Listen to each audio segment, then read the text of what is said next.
All right, so this is the preview for PSG versus Inter Milan, the UEFA Champions League 2025 finals, and it's gonna be hot. It's gonna be very very interesting. It's gonna be very very mouth-watering encounter. Now, the last five matches has actually been three wins for PSG and then Inter Milan with two wins. As a matter of fact, Inter Milan has actually won their last two matches against this PSG side.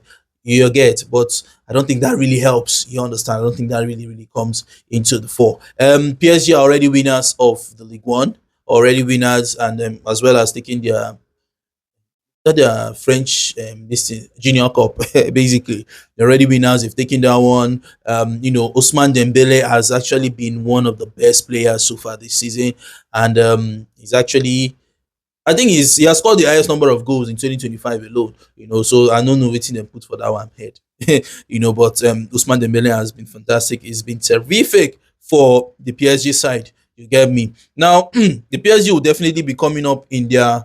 They do have a very very setup structure. It's easy for you to predict their lineup. Definitely Donnarumma in goal. Fullbacks will be consistent of Ashraf Hakimi and Mendes, yeah. And then the centre back pairing will be Marquinhos and of course Pacho. João Neves, Vitinha, and Fabian Ruiz all in the middle of the pack. And then Desire, Do, and Dembele, Hot Dembele, and Varasquera will definitely be the ones in attack. Now, talking about Luis Enrique right now, he has done a whole lot. In that's actually for the PSG side, actually in the 4-3-3 formation, which is like a balanced normal Luis Enrique. Now, Luis Enrique has actually been very, very good. For you to open your mouth and even tell some of the players who even came out and said that, he said that he himself, he said if Kylian Mbappe should leave, they will score more goals. And guess what? That's actually been it. And he just goes on to telling you that this is a man that believes so much in a team. He believes so much in unity of a team. Do you understand me? And he doesn't want to make anybody look like, yes, they are all stars in their right, although yes, you see one or two players, but everybody will still have to come together as a team, as a unit. You don't need to, nobody's working for anybody. You understand me? I'm not working for you. I'm not working for you. Instead, I'm working for the team. The other one is working for the team. So everybody's working for the team.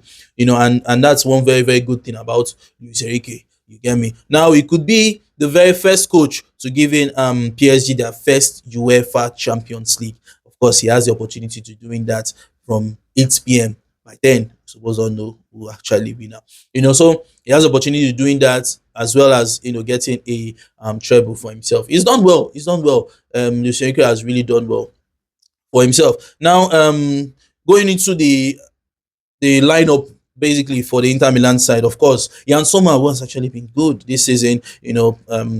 Serbi, Bastoni, and I think the Inter Milan side are actually playing like in a 3-5-2 formation. Very, very basic formation. Very how do I even put it? The formation is a basic one, and it's also a bit of a pragmatic approach. Do you understand me? I think they are very, very low when it comes to goal scoring.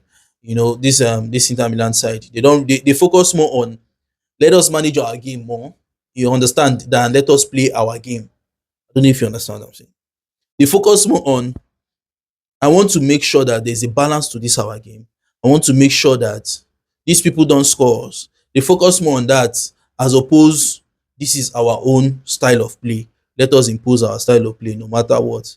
Do you understand me? So, and they do have a whole lot of senior players who mentally can always, make a shift. You get me? So, yes, I'm in a 3-5-2 formation, and Mkhitaryan, Çalhanoğlu, Barella, Dumfries, fantastic. He's been very, very good. As a matter of fact, him and Ashraf Hakimi. In fact, both of them, you might ask you, who has actually been the better right back? If they tell you, choose one UEFA team of the week, I mean of the season, choose one, Dumfries or Ashraf Hakimi.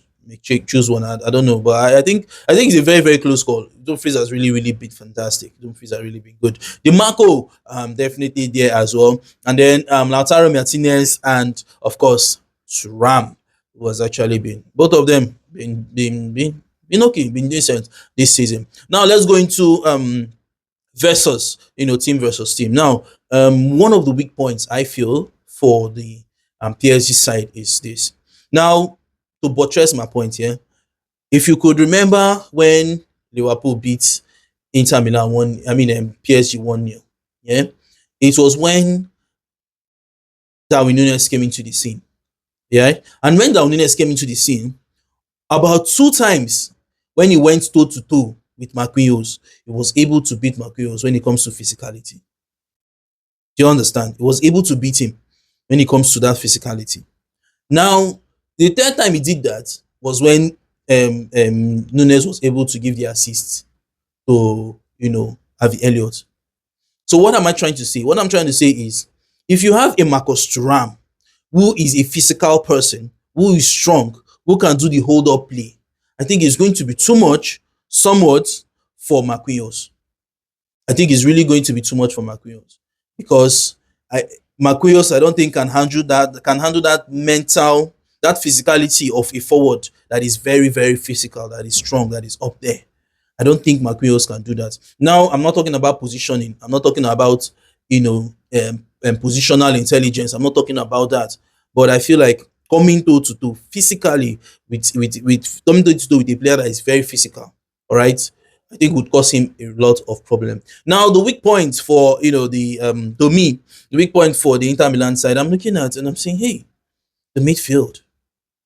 Now, I'm not saying that they're better. As a matter of fact, I can actually say because I feel like Vitinha, Fabian Ruiz, and what's that his name again? And John Neves, they work so much well as a very good unit.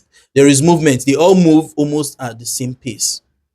Do you understand? They move almost at the same pace. There's not real cohesion between them. So it's not going to be easy for you to, pass these people because guess what? Luis Enrique, is kind of football. He wants to pass and pass and pass. And when you want to do this pass, pass, pass, pass, pass, you're not giving possession to the other team. You understand? And these guys in the middle of the park, as I said, they are very good. Okay, they're very good. So I feel like it's going to be a handful for this Inter Milan side. And but when you look at it, and sometimes they're playing like a 3-5-2 because we all know when it comes to defending, when you want to defend, you have to now play like a five-man defense. Do you understand me? But I feel like that's going to be really where it's going to be won as well by the PSG. Just let me know your thoughts in the comment section. Let me know your thoughts. Where do you think it's going to be won between PSG and Inter Milan? You understand who has the upper hand? Definitely, you cannot take anything away from the Inter Milan fullbacks. You understand me? Of course, you're going to be facing one of the best players in the world currently, talking about Ousmane Dembele and Varasquera. And of course, Desire is another person. Very good. Understand me? So definitely the defense of the Inter Milan side is also, I mean, the Inter Milan side are also going to face a lot of problems. You get me? You get me? So, and of course, Dumfries and DiMarco, they will have a lot of work to do, but they are still good. They are still good. And then for the PSG side too, the fullbacks would also be facing. I don't think they will be doing more of the wing ball too much like that. In fact, if they would do that, that means Dumfries will have a lot of running to do. Just as the way he did against Barcelona, he would have a lot of running to do. You get me? And as well as DiMarco, who I feel like don't really have that. He's still good. He's still a good lad. He's still a good lad. Man, don't take anything away from him. But it's going to be a very, very good and cleanly contested match. I feel like it's not going to be a stroll in the park for any of the team. And maybe it could be another 1-0 victory somehow. But of course, I do not want to see that. And I pray it's not going to be a 1-0 victory. Let me know your thoughts in the comment section. Your scoreline prediction as well as your lineup prediction. Where would the match be won and lost by any of the team? Let me know your thoughts.